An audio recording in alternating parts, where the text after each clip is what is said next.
శ్రీమాత్రే నమ. జయ గురు దత్తాత్రేయ నమ. ఈ వీడియోలో మనం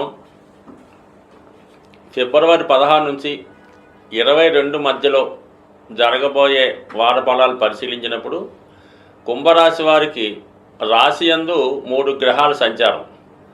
అసలే కొంతకాలంగా శనిగ్రహ సంచారం తోడ్పడటం వల్ల దానికి రవిగ్రహం వచ్చి కలడం జరిగింది.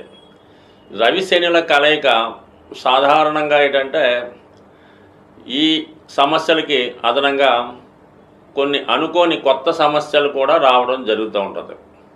అయితే కొన్ని సందర్భాల్లో మీకు వృత్తిపరంగా కొంత న్యాయం జరిగే అవకాశం ఉంది. చాలా కాలంగా మీరు ఏదైనా పదవి కోల్పోయి ఉన్నా, ఉద్యోగంలో ఇబ్బందులున్నా అవి తొలగిపోయి మళ్ళీ మీ యొక్క కుర్చీ మీకు వచ్చే అవకాశం ఉంది. అంటే మీరు మీ ఉద్యోగంలో ప్రవేశించి మీ యొక్క వృత్తిని కంటిన్యూ అవుతూ ఉంటారు. చాలా వరకు ఈ కుంభరాశి వారికి ఈ కుటుంబ సంబంధించిన వ్యాపారాలు చేయడం జరుగుతూ ఉంటుంది. అంటే ఒకే వృత్తిని తండ్రి కొడుకులు ఆ కుటుంబంలో మిగతా వాళ్ళు కూడా కంటిన్యూ అవుతున్నప్పుడు మరి ఏదో కారణం వల్ల ఈ కుంభరాశి వారిని కొంతకాలం పాటు మరి ప్రస్తుతం వీరికి జరుగుతున్నటువంటి జన్మశని ప్రభావం వల్ల ఈ కుటుంబ వ్యవహారాలకు కొంతకాలం పాటు దూరంగా ఉంచడం జరుగుతూ ఉంటుంది. ఈ సమయంలో మీరు తిరిగి మీ తండ్రి గారితో కానీ మీ పెద్దవారితో కానీ కలిసి మీ యొక్క వ్యాపారాన్ని మళ్ళీ కంటిన్యూ చేసుకోవడం కానీ ఆ వృత్తిని కంటిన్యూ చేసుకోవడం కానీ చాలా వరకు జరుగుతూ ఉంటుంది. అది కొంతవరకు అనుకూలించే విషయం. అయితే మీకు కొంతమందికి ఏంటంటే మీ యొక్క వారసత్వంగా మీ తండ్రి గారి వృత్తి కానీ మీ తాతగారి వృత్తి కానీ ఏదైనా ఒక నామినేటెడ్ పదవి లాంటిది, కొన్ని సందర్భాల్లో ఎండోమెంట్స్లోనూ వాటిలోనూ కూడా వారసత్వంగా కొన్ని ఉద్యోగాలు ఇస్తూ ఉంటారు. అటువంటి వాటిలో మీకు ఏమైనా అర్హత ఉంటే ఈ సమయంలో మీరు ఆ పదవి లభించే అవకాశం ఉంది. దాంతోపాటు కొంత జీతం వేతనం కూడా వచ్చే అవకాశం ఉంది. ఏదైనా మొత్తం మీద ఒక కొత్త వృత్తి ఏర్పడుతుంది, కొత్త ఆదాయం లభిస్తుంది. కొంతవరకు కొన్ని సమస్యల నుంచి బయటపడతారు. దానికి అనుకూలంగా ధనస్థానంలో యోగకారకుడైనటువంటి శుక్రుడు ఉచ్చస్థానంలో ఉండడం జరిగింది. అంటే ఏదైనా మీ కుటుంబంలో ఒకవేళ మీకు కాని సందర్భంలో మీ కుటుంబంలో ఒకరికి ఏదైనా ఒక గొప్ప పదవి కానీ అధికార హోదా కానీ రావడం జరుగుతుంది. లేదంటే ఒక వివాహం ద్వారా ఒక గొప్ప ఇంటి సంబంధం మీకు రావడం వల్ల ఏంటంటే ఒక ధనంతో ఐశ్వర్యంతో కూడినటువంటి ఒక పెళ్లి కూతురో ఒక స్త్రీయో ఒక భార్య రూపంలోనో కోడల రూపంలోనో లేదంటే చాలా కాలంగా దూరంగా ఉన్నటువంటి మీ కుమార్తె మీ కుటుంబంలో కలటం వల్ల మొత్తం మీద ఒక ధనవంతురాలు అనేటువంటి మీ కుటుంబ సభ్యురాలు మీ కుటుంబంలో కలడం జరుగుతుంటుంది. అంటే కొంతకాలం పాటు విదేశంలో ఉండి అధిక ధనం సంపాదించి మళ్ళీ మీ కుటుంబంలో కలడానికి రావడం జరుగుతుంది. దానివల్ల అటు మీరు ఏదైనా ఒక ఫంక్షన్ లాంటిది చేయడం కానీ ఒక వివాహం లాంటిది జరిపించడం కానీ ఏదైనా ఒక పార్టీ లాంటిది జరిగే అవకాశం ఉంది. మీరు కూడా ఇంచుమించుగా ఈ రాబోయే ఏప్రిల్ మే వరకు చాలా సందడిగా అటు మనీ రొటేషన్ అవుతుంది, చుట్టాలు బంధువులు వస్తూ ఉంటారు, మిమ్మల్ని అభినందిస్తూ ఉంటారు. మొత్తం మీద చాలా బిజీగా వ్యవహారం చేసే అవకాశం ఉన్నది. ఇక ఈ సమయంలోనే మీరు చాలా జాగ్రత్తగా వ్యవహరించవలసి ఉంటుంది. మరి చాలా కాలంగా ఒకేసారి ధనం పదవి రావటం వల్ల గతంలోగా కానీ మరో కొత్తగా కానీ ఏదైనా స్పెక్యులేషను ఏదైనా ఒక బలహీనత మీ జీవితంలో ప్రవేశించవచ్చు. దూరం అయిపోయినటువంటి వాళ్ళు తిరిగి మళ్ళా జీవితంలో ప్రవేశించే అవకాశం ఉంది. అది కొంతకాలంగా విడిపోయినటువంటి మీ భార్య కూడా కావచ్చు, లేదా వేరే ఎవరైనా మీ జీవితంలో తిరిగి ప్రవేశించడం వల్ల మళ్ళా మీరు అదే ధోరణిలో కొంతవరకు ప్రయాణించే అవకాశం ఉంది. ఈ విధంగా కాకుండా గతంలో ఉన్నటువంటి బలహీనతల్ని పక్కన పెట్టి మళ్ళా కొత్తగా క్రమశిక్షణగా వచ్చిన అవకాశాన్ని జాగ్రత్తగా ఉపయోగించుకుంటూ కుటుంబ సభ్యులకి ఇష్టం లేని కార్యక్రమాలు ఏమీ చేయకుండా మీరు ఏ పని చేసినా కూడా వాళ్ళకి బాధ కలగకుండా జాగ్రత్తగా వ్యవహరించడం వల్ల చాలా వరకు మీ యొక్క ఇప్పుడు ప్రారంభమవుతున్నటువంటి మీ కొత్త జీవితం మీకు గత జీవితం ఒక గుణపాఠంగా మిగిలిపోతూ రాబోయే జీవితంలో కొన్ని అనుకూలమైనటువంటి మార్పులు మీకు ఏప్రిల్ నెల నుంచి రావడం జరుగుతూ ఉంటుంది.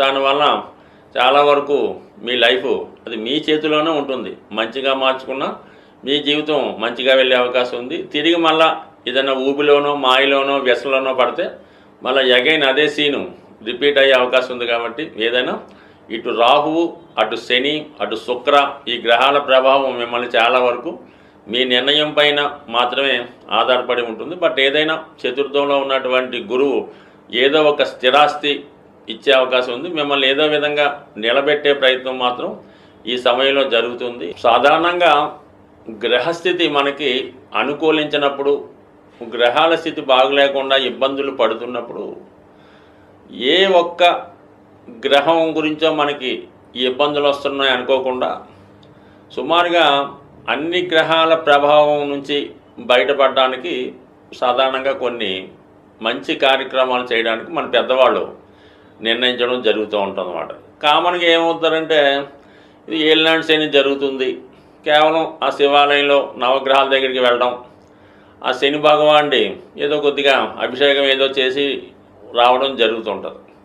ఎప్పుడన్నా సరే మీరు 9 గ్రహాలని సమానంగా పూజించి పర్టికులర్గా ఒక గ్రహం ఇబ్బంది అంటే పెళ్ళి అవ్వడం లేదు కుజ భగవానుడు, ఉద్యోగం రావట్లేదు శని భగవానుడు, ఆరోగ్యం సరిగ్గా లేదు సూర్య భగవానుడు, ఈ విధంగా గ్రహాలకి మీరు విధి విధానంగా పూజ చేస్తూ మిగతా 9 గ్రహాలకు కూడా తగు విధంగా ఉపచారాలు చేసినప్పుడు మాత్రమే ఆ గ్రహ ఫలితం రావడం జరుగుతుంది. ఏ ఒక్క గ్రహాన్ని నెగ్లెక్ట్ చేసినా కూడా మిగతా గ్రహాల ప్రభావం ఖచ్చితంగా మీ మీద పడుతుంది. కాబట్టి వీటన్నిటికీ బదులుగా ప్రతీ నెల కొన్ని పండగల లాంటివి రావడం జరుగుతూ ఉంటుంది. అందులో మాస శివరాత్రి, ఏకాదశి, సంకష్ట చతుర్థి మొదలగునవి వస్తుంటాయి. అవి విధి విధానంగా ఫాలో అవ్వడం వల్ల అన్ని గ్రహాలు కూడా మీకు సమానమైనటువంటి ఫలితాన్ని ఇవ్వడం జరుగుతుంటుంది. మరి ఇప్పుడు మనకి ఈ వారం ప్రారంభంలో 16వ తారీఖున వస్తున్నటువంటి ఈ సంకష్టాల చతుర్థి రోజు విఘ్నేశ్వరుడి యొక్క అభయం ఉంటే, విఘ్నేశ్వరుడి యొక్క అనుగ్రహం ఉంటే సమస్త గ్రహాలు అనుకూలించాలని ఈ శివపార్వతులు మరి విఘ్నేశ్వరుడికి ఇచ్చినటువంటి వరం. కాబట్టి ఈ సంకష్టాల చతుర్థి పూజ చేయకుండా మీరు మాస శివరాత్రి చేసిన ఫలితం ఉండదు, ఏకాదశి చేసిన ఫలితం ఉండదు, మహాశివరాత్రి అన్న ఫలితం ఉండదు. అందుకని ముందుగా మరి ఈ నెలలో వస్తున్నటువంటి మహాశివరాత్రి యొక్క పుణ్యఫలం మీకు సంపూర్ణంగా దక్కాలంటే రేపు వచ్చినటువంటి సంకష్టాల చతుర్థి రోజు విఘ్నేశ్వరుడి యొక్క అనుగ్రహం కోసం వీలైనంత వరకు మీరు సొంతంగా కూడా చక్కగా వినాయకుడి ఫోటో ముందు గరికతో అర్చన చేసి మీకు వచ్చినటువంటి వినాయకుడు నామాలు చక్కగా చదివి దానికి ఒక బెల్లం ముక్క నైవేద్యంగా పెట్టి పూజ చేసుకోవచ్చు. అవకాశం ఉన్నవాళ్ళు మరి ఆలయంలో మరి ప్రదోష వేళ విఘ్నేశ్వరుడికి చేస్తున్నటువంటి అభిషేకంలో పాల్గొనడం జరుగుతూ ఉంటుంది.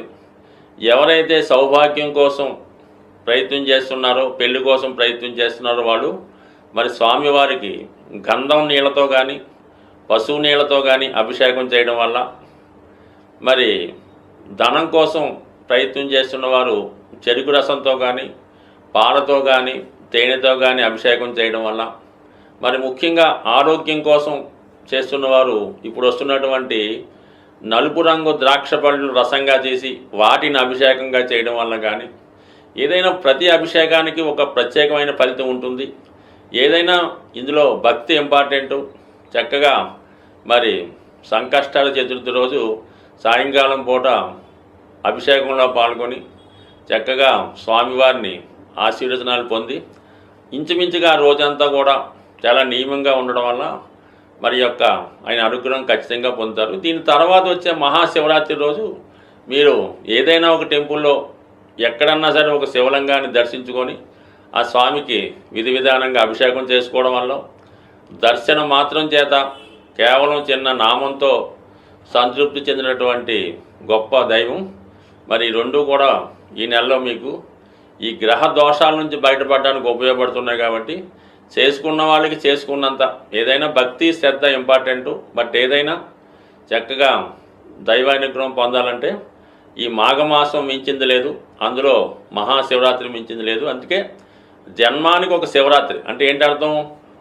మన జన్మలో ఒక్క శివరాత్రిలో చక్కగా ఒక శివరాత్రి రోజు నియమంగా ఉంటూ ఆ పరమేశ్వరుని దర్శించుకోవడం వల్ల చక్కని ఫలితం పొందడం జరుగుతుంది. స్వస్తి.